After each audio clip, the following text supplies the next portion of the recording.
Wage changes are coming to the H-2A program, plus news on farm aid and a lot more on today's episode of the Arkansas AgCast, which starts right now.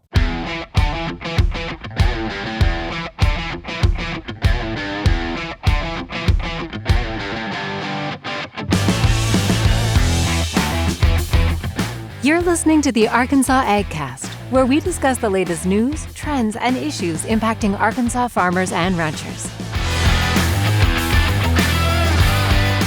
Our show is brought to you by the Arkansas Farm Bureau Federation and hosted by Jason Brown and John Nickman. We're so subtle. Yeah. Never know what we're talking about. There's a saying about that. I'm subtle as a something. I don't know, but I don't know. We're not. Point is, we're not very subtle at all. I've already gotten into the trying to quote stuff and getting it wrong this morning. That's why I didn't ask you. That's why I didn't ask you to fill in the blank. Yeah. It's like that PR training we did the other day. She's like, if you're going to give a quote, you better say it exactly right. That's right. Because you'll get chopped down if you don't. Yeah. Apparently that saying is subtle as a sledgehammer. Oh. Yeah. That makes a lot of sense. Yeah, it does, doesn't it? Well, how are you guys? I'm going to have to use that. It reminds me of the story you're telling me, Brian, about Anthony maybe this morning. Yeah. Any given day, he could be very as subtle as a sledgehammer. See, I almost got it wrong again. Yeah. You're going to have to remember it first. Yeah, so maybe we just start calling writing it him on sledgehammer. Yeah, the sledgehammer. Some days he's a little subtle, and some days he's a little sledgehammer. That sounds like a Godfather character, Tony the Sledgehammer.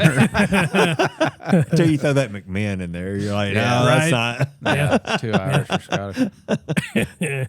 Oh, me. Ooh. Well, I'll answer that question. I asked how you are doing, but I'll answer that. I'm good. Okay. For the morning we had. Yeah. We had a big morning.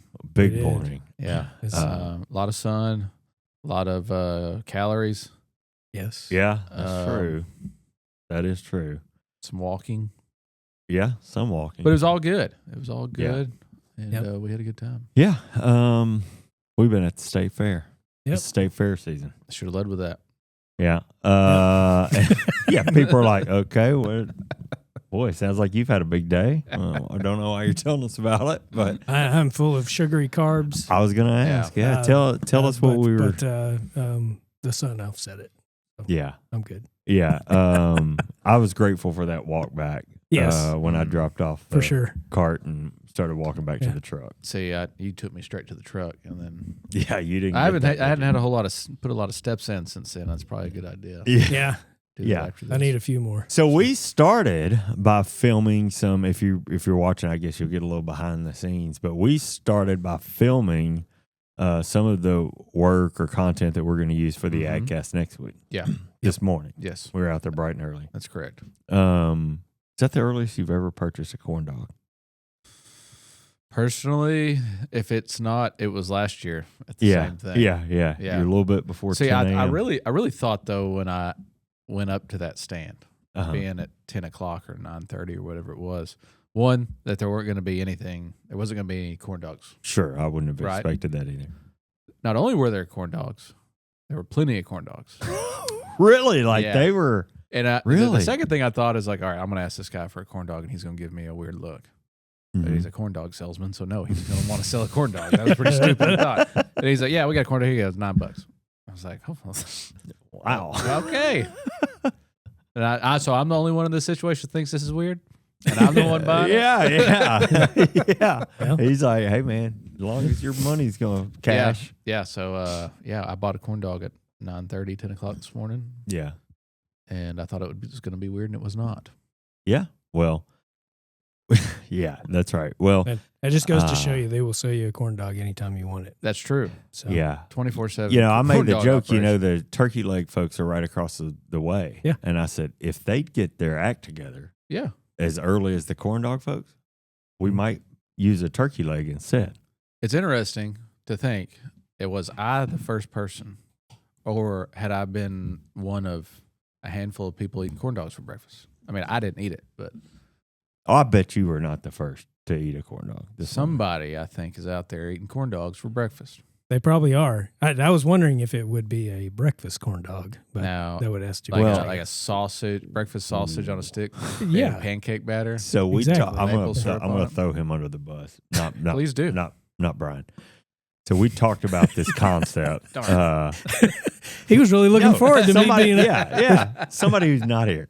We talked about the corn dog. So if you'll watch next week's episode, you'll find out why John was buying a corn dog at 9:30 in the morning. Yes, you will. But we were talking about this idea in our team meeting earlier this week, and Matthew said no way could he eat.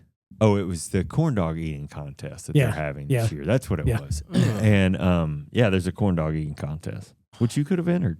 I'm surprised y'all didn't try.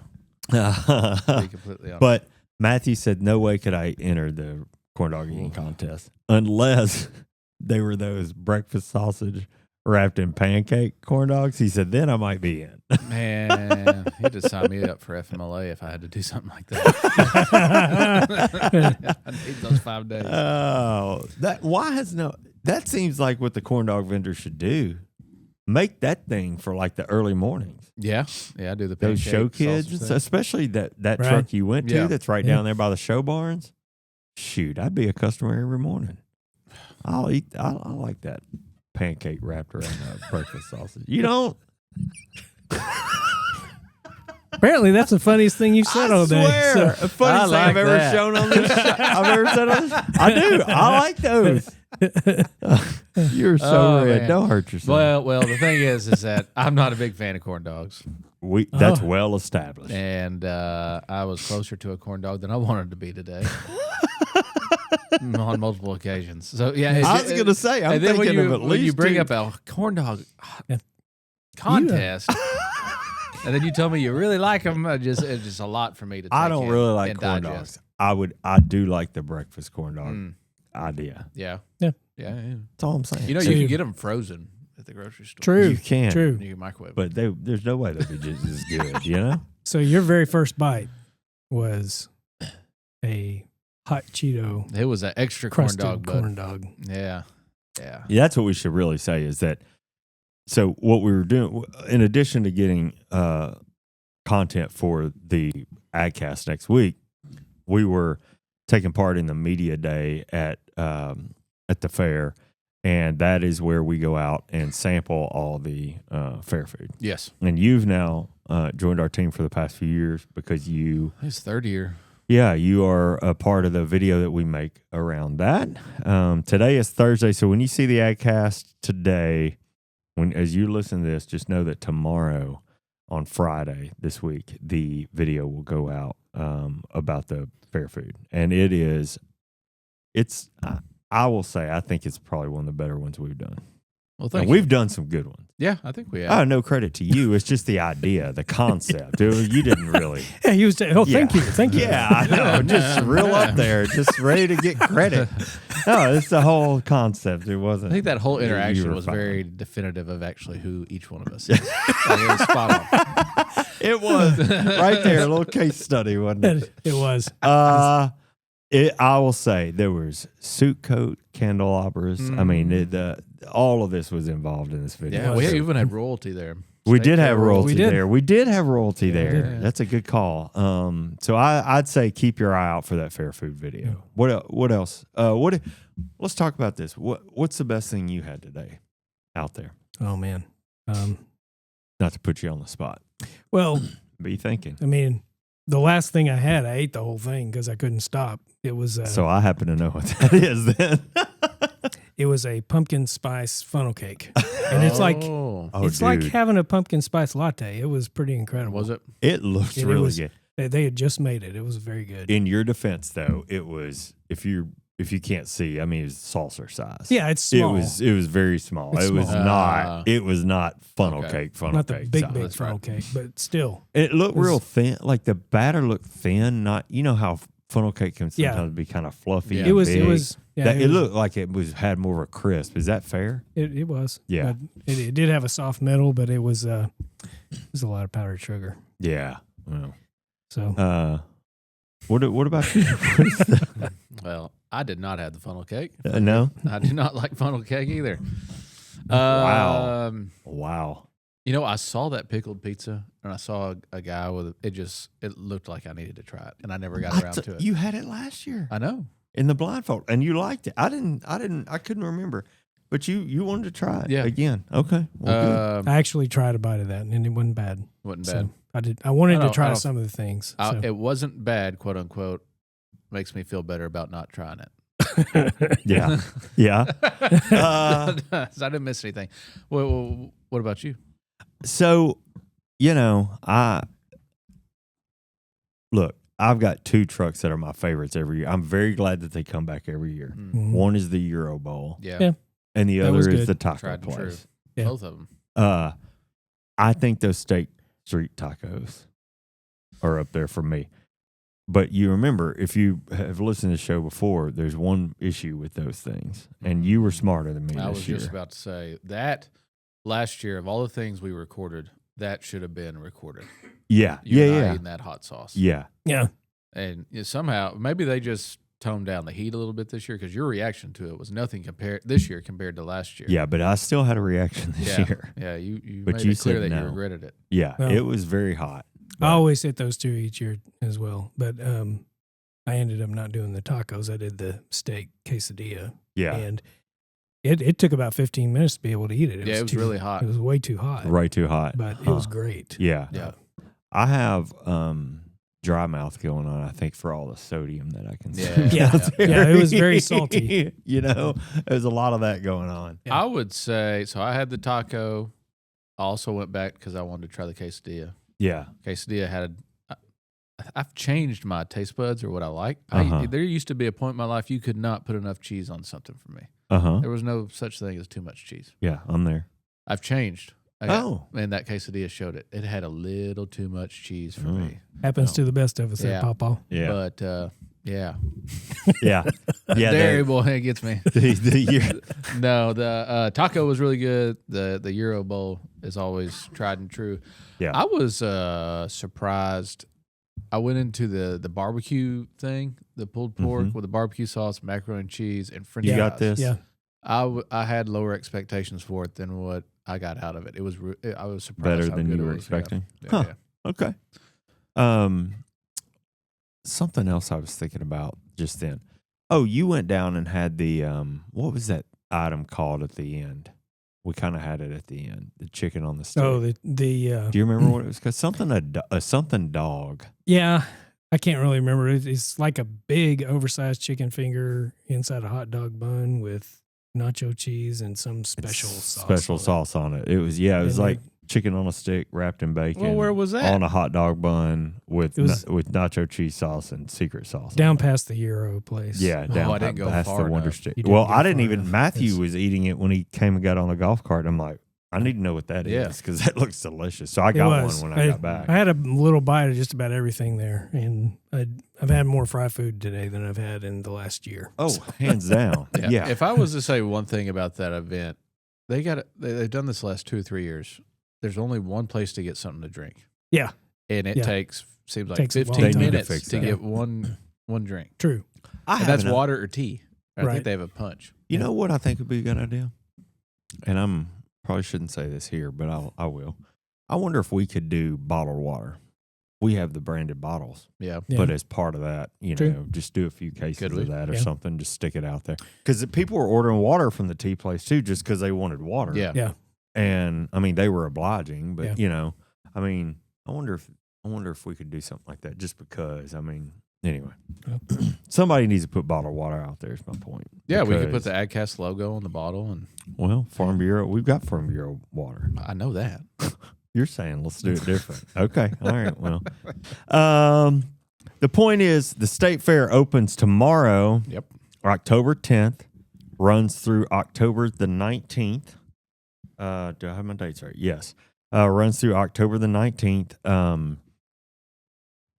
Food, as we just talked about, rides, Mm-hmm. lots of agriculture opportunity out Yes. there. I mean, you've got the FFA barn where you can see baby animals and ducks and so on and so forth. There's a petting zoo. There's all the animal showings. You Yes. spent some time this morning in the sheep barn. Sheepses.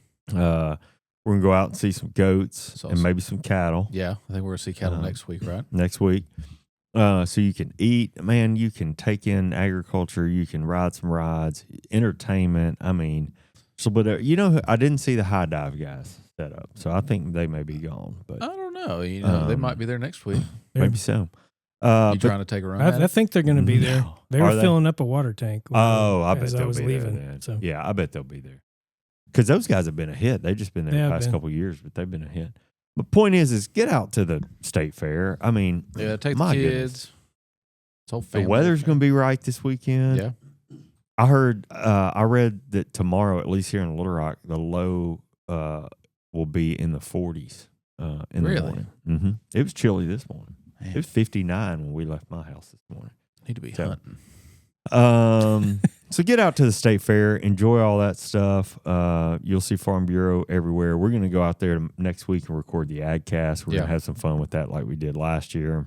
We'll be in and out of there quite a bit, if I had to guess. Yeah, I bet you're right. So what else before we get down to business here? Don't forget, if you are a direct-to-consumer farmer and you're interested in the Arkansas Farm Trail, Farm Bureau, that registration period ends October 17th. And you can find that registration link at arfarmtrail.com. Yep. If you have any questions, please reach out to me at john.mcminn@arfb.com. Or his cell phone number at It's 5. 5555-88888. That's it. 5555. And if you were in the program last year, we're asking you to reapply. Yeah, if you're in the program last year, we're asking you to reapply. We got a new software. You are completely and utterly grandfathered into 2026. You've already been approved, vetted last year. If you don't want to be in for whatever reason, please let us know. But as of right now, we've got pretty much everybody coming back, and we're looking to expand the program. So if you're somebody that grows and sells a product on the farm, both has to be grown and sold on the farm, and you can you'll be eligible for this program. You don't have to be a Farm Bureau member to apply, but if you're awarded a spot or a slot on the farm trail, you will have to purchase a $40 Arkansas Farm Bureau membership. And that's an annual membership. Yes. You get a lot of things, a lot of value out of that that exceeds the monetary value of the actual membership by far. We have a lot of in-state or statewide, I should say, promotion and marketing efforts. You get a lot of signage. You get some T-shirts, a lot of swag, et cetera, et cetera. So you get all your information, the passports that'll be located at every Arkansas Farm Bureau County office, as well as any participating farm. And you can also find a copy of it on our website at arfarmtrail.com. So, again, if you're interested in applying for that program, please go to arfarmtrail.com and apply by October 17th of this year. Yeah. Get it done and join the fun. Yeah. I mean, you know, it's going to be a lot of fun. Quick note, we don't have a news story about this today, but just out this morning, we want to welcome Dr. John Newton back to American Farm Bureau. Absolutely, man. Congratulations. We, you know, if you are a Farm Bureau member and active in what we're doing, then you certainly are aware that who Dr. John Newton is. He spent some time in Senator Bozeman's office as staff and recently had another opportunity. But he is back at American Farm Bureau as the new Vice President of Public Policy and Economic Analysis. I think he starts at the end, towards the end of the month. But congrats to Dr. John Newton. Yes, well deserved. Yeah, He knows a thing about a thing or two. Oh yeah, chief economist for the Senate Ag Committee from 21 to 24. You know. Anyway, yeah, just glad that was good news in my inbox this morning. I was glad to see that. So, and then how about college football pick'em? How are we doing there? I'm not looking because I don't want to know. Want you to tell me. Already looked. I know. He knows what the situation looks like. Just let us know. Where are we? We are. What week are we in? Like 6 or 7? Yeah, something like that. Well, remember we had Cliff 316 as our winner for last month. We That's announced right. him last week. That's right. Have you heard anything from Cliff? I have not. Let me double check while you're Okay. covering. I think what was it? The end of this week or We next were week? going to give him up to next week. 2 to weeks. So say hello. if we hadn't heard from Cliff yet, Cliff, you've got till the end of next week to holler at us and we'll get you your prize. But Cliff, you've been overtaken by Clay Bertrand. Oh, he's back up top. He's back up top, which is crazy. Actually, technically, I was wrong. They are tied for first. Just because of alphabetical order. Oh, Clay's okay. at the top. Okay. So, and then old Jason Brown here is tied for 6 with our friend Mark Morgan. Oh, yes, goodness. Look at me. And last week I forgot to set my winners and losers, except for 2 teams, and I dropped drastically. Oh, no. Yeah. But I did not forget this past week, and I climbed back up to 11th. So I'm not quite top 10. No, but you've done it. But I'm climbing back. I just need a few more of y'all at the top to forget. Yeah. And I'll be That's all right you back need. up there. But hey, our peanut correspondent, Heath, he's above me. He's at 10th. Yeah. He had a rough week. And that's about it. I'm sitting there at 300 points. You're looking at 330. But Clay and Cliff, they're going to be hard to catch up to at 390. We have not heard from Cliff yet. Cliff, you can comment, hey, it's me, in either last week's episode or this week's episode on Facebook. Yes. And we'll know how to get you your prizes. If not, then we'll move down to second place. Yeah, and it's kind of unfortunate somebody like Mr. Will Hopkins, who pays attention really hard to college football. That poor boy is sitting at 15th. Yeah. Things happen, right? Maybe he'll get it together. Bump back up. Maybe. We'll have to see.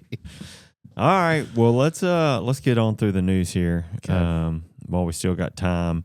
I think we said this last week, but due to government shutdown, USDA is not putting together any of its reporting on crop quality or harvest progress, anything like that. So we unfortunately cannot report any of that information to you today. So with that, we'll just skip right on through. Yeah. And That if it continues to be shut down, we won't have the WASD. no, we won't have the WASD for sure.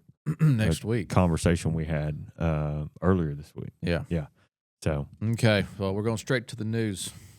alrighty. For my first story. So across the South, landowners trying to sell timber are running into a new challenge. Buyers are adding stricter contract language, and the push is tied to European deforestation rules that actually won't take effect for several more years. So just let's take a deep dive into it here. The changes start with traceability. When foresters prepare to harvest timber, buyers are now reviewing land use history to determine if parcels have recently been converted or are at risk of being converted to other agricultural uses. In some cases, timber sales are only allowed if landowners sign documents pledging not to repurpose the cleared land into row crops or pasture. Without those assurances, many buyers are unwilling to accept the wood, creating tension in areas where timber remains a dominant land use. The driver is regulatory pressure overseas. The European Union has adopted a deforestation rule. That deforestation rule will eventually require proof that commodities like timber, soybeans, and cattle are not linked to deforestation. While the regulation is not expected to begin until at least 2027, exporters are already shifting practices to ensure compliance. Since timber harvested today can take a year or more to reach its final destination, supply chains are acting early to avoid the risk of being locked out of European markets. So this has introduced new obligations for intermediaries and landowners. Dealers and foresters are being asked to pass compliance language down to their own contracts, requiring landowners to verify future land use. That chain of responsibility effectively moves liability from exporters to local producers, creating uncertainty about what happens if land is eventually converted. Many landowners view these requirements as limiting their options at a time when market signals often encourage shifting acreage into more profitable crops or livestock production. The financial context adds clearly more frustration. Timber prices remain relatively weak across the South, as we all know, while input costs for labor, fuel, and equipment continue to rise.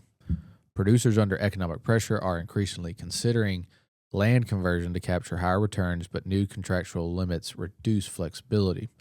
This disconnect is creating a widening gap between business decisions made on the ground and compliance requirements set in motion by international policy. Farm organizations are beginning to raise the issue with policymakers. The focus is on ensuring the U.S. producers, ensuring that U.S. producers are not unfairly constrained by regulations originating outside the country, especially years before they officially take effect. For now, however, timber sellers have little leverage if they want access to established markets. They must accept the new terms. The broader concern is that landowners' ability to decide how to use their property is being shaped not just by domestic economics, but the global trade requirements that are still evolving. So it almost feels like a property rights situation. Yeah. You know what I mean? Mm-hmm. Yeah. So, like, if I want to cut this timber down and sell it, I should be able to sell it. Sure.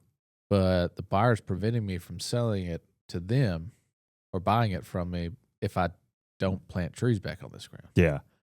But the forestry, the prices for that in that industry are in the dump. Yeah. Yeah. I seem to remember us reporting on this when Europe first passed that rule or that law.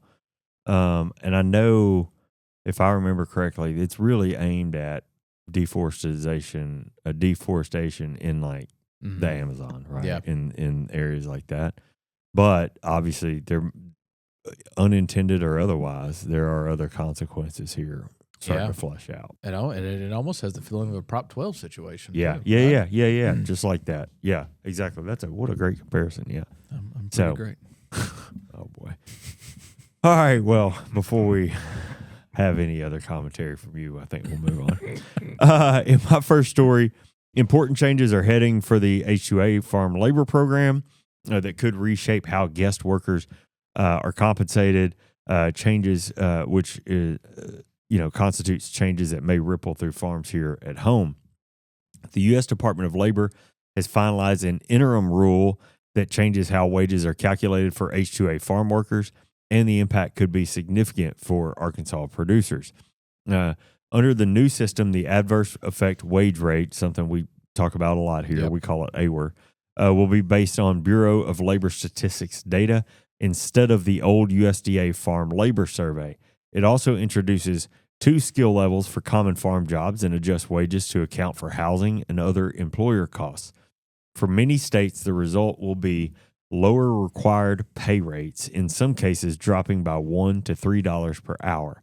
Nationally, the change could save H-2A employers billions of dollars each year. The rule took effect for any new job orders filed after October 1, 2025, but it's still open for public comment for the next 60 days, which is a little odd, but it is what it is. Farm groups call the move a positive step towards reforming a system that's become too unpredictable, while worker advocates warn it could cut deeply into farm worker earnings. We'll continue following how this rule shapes labor costs and workforce planning for Arkansas farms, especially as the comment period comes to an end. It's a very complex, the AWR system is very complex. Yes. This comes down to a skill level 1 or skill level 2 piece, and really seems to simplify things. Yeah, before this, there was, I think a few years ago, they came out with SOC codes. So they had different pay levels for different types, or what they defined as different types of jobs. Right. Light truck, duty truck, or heavy duty truck driver, or mechanic, or think about being on the farm. Just because you're driving a tractor today doesn't mean you're not going to be mending a fence or changing the oil or that's right. Whatever the next day. Yeah. You're going to be doing a lot of different jobs. It was very difficult to be able to keep up with that, or to define one individual for only one job at an incredibly high rate. Well, and then you have to, like, if you spent the majority of your time driving a 18-wheeler. Yeah, during harvest. Yeah, then you had to be paid that rate, even though you might not do that all day. Yeah. You had to be paid that rate all day. Well, sorry, go ahead. It just seems like the old system was trying to use a organizational scheme. That's the wrong term, scheme. I don't mean that in a negative way. Mm-hmm. Sure. But that does not fit the agricultural industry. Mm-hmm. And we all know the ag industry or ag work is completely different from anything else. Right. So it's hard to take a blueprint from one industry of labor and try to put it into ag. Uh-huh. And I think that's where we got a lot of issues that it came from all that. Yeah. And that's John McMahon's opinion. Well, I can tell you that something that's not opinion would be the Ag Insider that was published about this very topic this week. You can find that at arfb.com. Again, we've got an Ag Insider that covers these changes, exactly how these two skill levels are broken out, how they're accounted for, so on and so forth. So if you're interested in these changes, want to know more about that, want to know what those rates look like, we even show the breakdown of what the housing allotment is and how that adjusts the hourly pay rate, things like that. You can go to, again, arfb.com and read that there. Yeah, So, and it'd probably be a good place to slide in our new membership benefit for ag rep placements. Oh, so yeah. if you're looking for a third party to help you with those employees for the H-2A system and guidance, you get a discount for being an Arkansas Farm Bureau how about member. that? That's a pretty good deal. All right. Well, while that was not an advertisement, what you're about to see is let's step away from the news to hear about Farm Bureau Health Plans of Arkansas. Let's do it. I got a call saying that my plan was going to be canceled at the end of April. I really was kind of in panic mode to try and find a new health plan. Me being young and having 2 young kids at home, health insurance is vital for us. I got on the phone with Farm Bureau and I got in touch with an agent. It took me about 30 minutes, and then about 3 days later, I was approved, ready to go, whole family. So I took a deep sigh of relief. So with Farm Bureau Health Plans of Arkansas, I'm saving close to $300 a month. You cannot find this plan anywhere else. Get after it and get it. Learn more at arfbhealthplans.com. All right. One more? Yep. Okay. That's it, right? You're done too? No, I got one more. I got one more also, but. Well, I want to talk about specialty crops. Okay. I hadn't talked about specialty No, crops you in a while. haven't. At least not since the beginning of the show, kind of, I guess. So anyway, specialty crops make up one of the most diverse and valuable parts of American agriculture. But 2025 has been especially tough on this sector. Rising input costs, thin margins, and limited safety net programs are leaving many fruit, vegetable, and nut growers under significant financial strain. So I should back up and say the information I'm going to give here today is from an article written by Danny Mooch of AFBF, or American Farm Bureau. He did a really good job. I'm not going to be able to give as much detail he did. So if you're interested, go over to afbf.org, not .com, sorry, afbf.org, and go see his article. Okay. All right. Anyway, specialty crops cover more than 350 commodities and contribute over $75 billion in farm gate value each year, accounting for roughly 1/5 of U.S. agricultural receipts. But that diversity, while a strength, also makes risk management complicated. Each crop has its own production systems, marketing channels, and labor requirements, which makes it difficult to design a one-size-fits-all safety net or nets. Mm-hmm. Many operations are highly perishable, sold into concentrated markets with few buyers and little price transparency, leaving producers with fewer ways to hedge downturns or manage cash flow. Imports also add pressure as global buyers prioritize low-cost options that put U.S. farmers at a disadvantage. The financial pressures are stark. Between 2020 and 2025, production expenses for pesticides, fuel, fertilizer, and labor all jumped by 25% to nearly 50%, while prices for crops like potatoes and tree nuts actually declined. Even in sectors where prices rose, like fruits and vegetables, those gains were far outpaced by cost increases.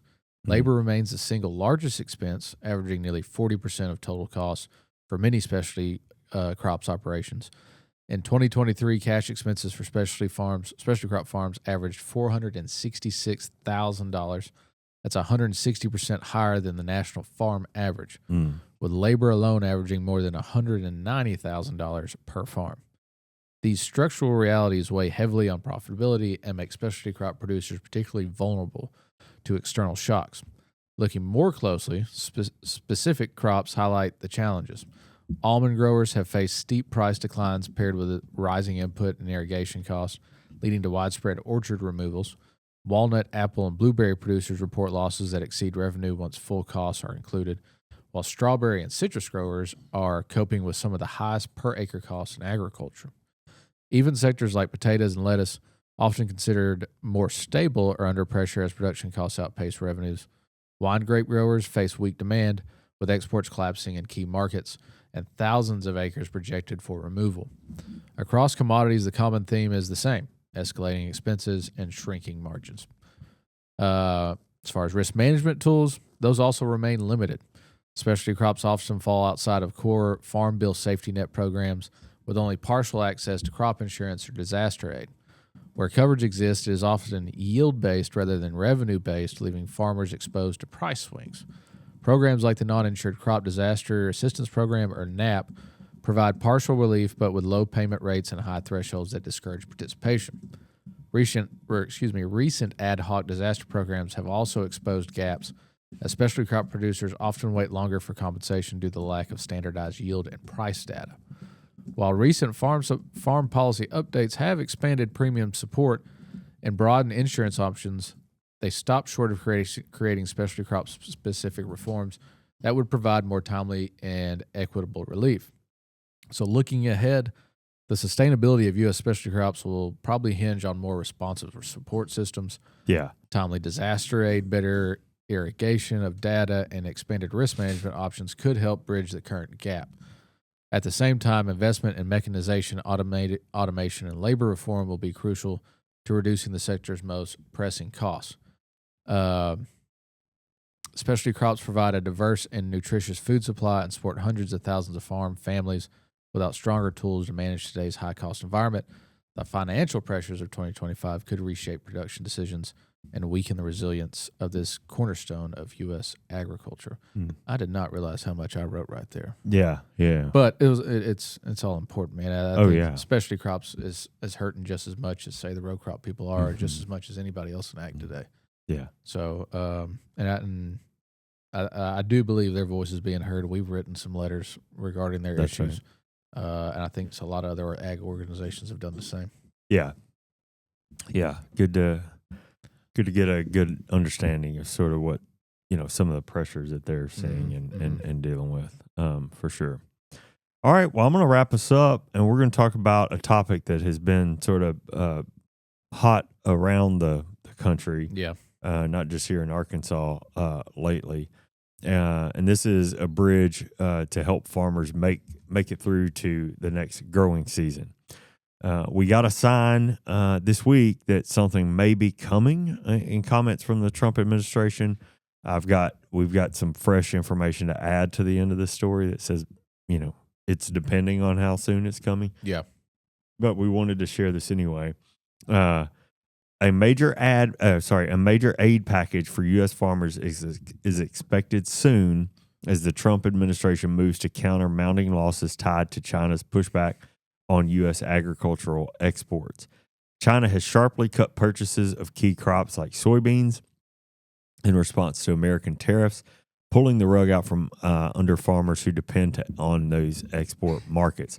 In announcing the aid, the president pledged to, quote, do some farm stuff this week, signaling strong support for farmers under pressure.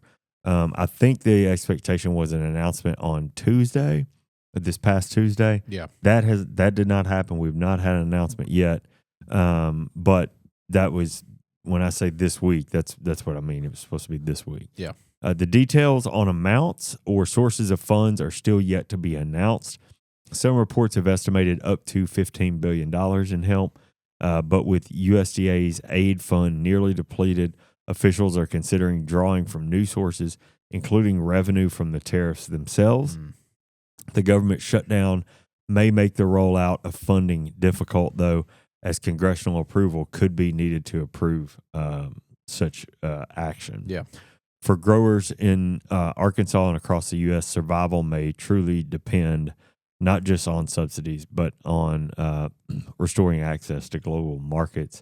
I know there's a lot of folks who are saying, if this doesn't come through, something like this, we're going to have to close up shop. Yeah. Done a lot of work on this from the media front in the past few weeks. So there you go. It sounds like there's something on the way. Yeah. We don't know how much. We don't know when. But anyway, yeah. So, well, hopefully something soon. I mean, we all like to eat, right? That's it. So We do. Well, I did see while we were out at the fair, it looks like there was a cabinet meeting today, and I think Brooke Rollins alluded to the fact that what they're wanting to do may not be possible during the government shutdown. Yeah. Secretary Brooke Rollins. They're going to have to open USDA. it back up.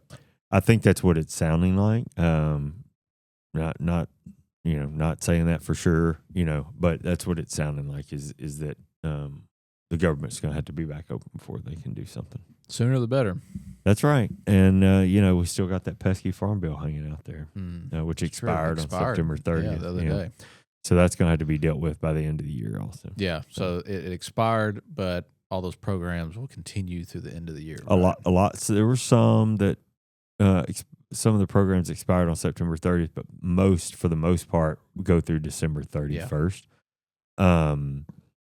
So, yeah, we'll just kind of have to see. I think it's fair to say, and Brandy Carroll in your department has done a few interviews on this, fair to say the shutdown at this point is having more impact than the farm bill expiring. Yes. On September 30th. Yes. Now, that will change come December 31st if nothing's been done. But for now, that's where we are. All righty. Well, I think that wraps up the old news portion, as they say. Excellent. I know you guys are glad I'm back. Yeah. Yes. You've missed me as always. Yeah. So It's been tough. have. It's been tough, but we've made it. We had We've clawed our way through it without you.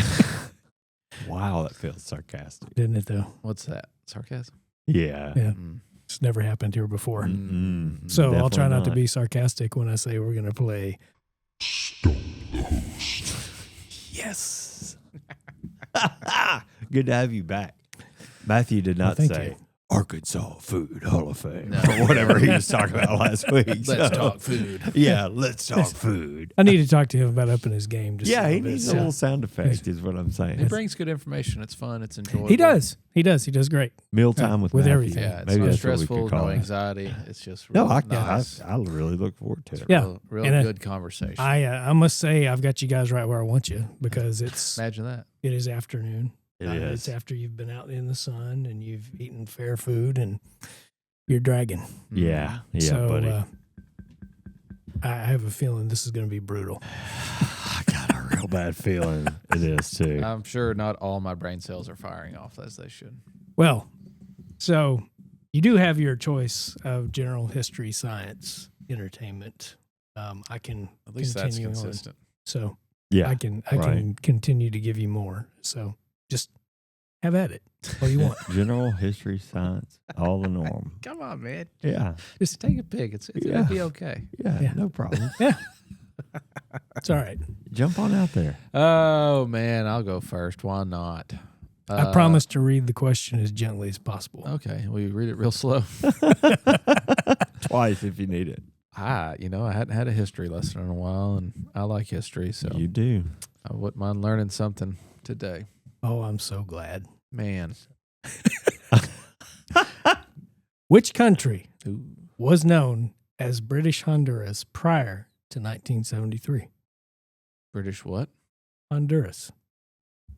What country was known As British Honduras. before?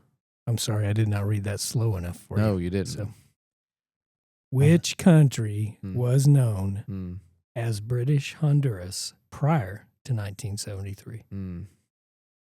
Is Honduras known as British Honduras right now?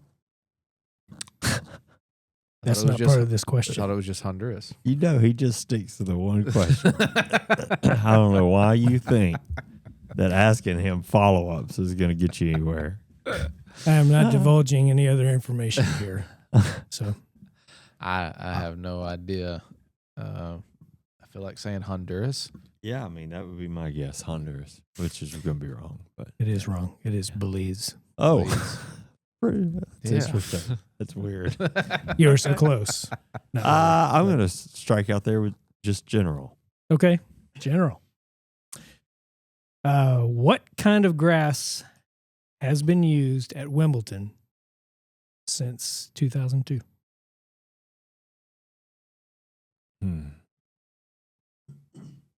What kind of grass has been used at Wimbledon? It's Zoysia. okay. Do you have a guess? That was one of them. Okay. This isn't going to be it, but no, I'm not going to say that. You were going to say St. Augustine? No. Okay, good. But no. That's my favorite grass. You've got a favorite grass? I like St. Augustine. What do they put on greens? Like putting greens? I'm not sure.